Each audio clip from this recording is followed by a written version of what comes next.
Hello guys ကဲဒီနေ့မှလည်း in the meantime ဒီစကားစုလေးကိုဘယ်လိုနေထိုင်မှာတုံးကြမလဲဒီအချိန်တွင်းမဲ့လို့ဘာသာပြန်နေရလုံလောက်ရလား native speaker တွေကဘယ်လိုနေထိုင်မှာတုံးနေကြလဲဒီလိုလေးလာကြမင်း In the meantime ဒီကြားထဲမှာအဲ့ဒီအချိန်အတွင်းမှာအဲ့ဒီအတော်အတွင်းမှာဒီလိုကာလတွေကိုဖော်ပြတဲ့နေရာမှာသုံးပါတယ်အဖြစ်ပြက်နှစ်ခုကြားကစောင့်နေတဲ့အချိန်ဒါမှမဟုတ်ကြားကာလကိုဖော်ပြတဲ့ phrase လေးဖြစ်ပါတယ်တစ်ခုကိုစောင့်နေတဲ့အချိန်အတွင်းမှာနောက်တစ်ခုကိုလုပ်တယ်ဆိုတဲ့သဘောမျိုးပါ I am waiting for the bus in the meantime I will read a book ဘတ်စကားစောင့်နေတယ်ဒီကြားထဲမှာစာအုပ်ဖတ်လိုက်မယ်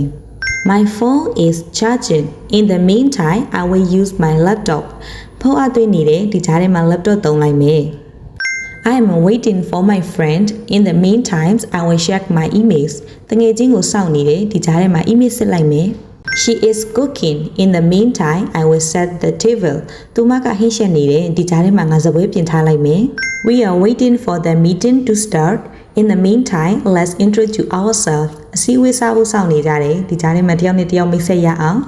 The doctor will see you soon in the meantime please take a seat ဆရာဝန်ကမကြခင်တွေ့ပြီမယ်ဒီကြားထဲမှာထိုင်ဆောင်ပေးပါဒီလိုလေးတွေအသုံးပြုရပါမယ်မှားတဲ့ပုံစံလေးတွေကိုလည်းပြောပြလိုက်ပါမယ် on the meantime at the meantime ဒီလိုမရပါဘူး in the meantime ဒီလိုပဲသုံးရပါမယ်သူနဲ့အတိတ်ပဲတူတဲ့ phrase လေးတွေကိုလည်းပြောပြလိုက်ပါမယ် meanwhile ဒီအတော့အတွင်းမှာ I am studying meanwhile my brother is sleeping meanwhile ကစကားပြောရောစာရေးရမှာရောအသုံးများတဲ့ phrase လေးပါ meantime သူကအတိတ်ပဲတူပေမဲ့ in the meantime ထက်တော့အသုံးနည်းပါတယ်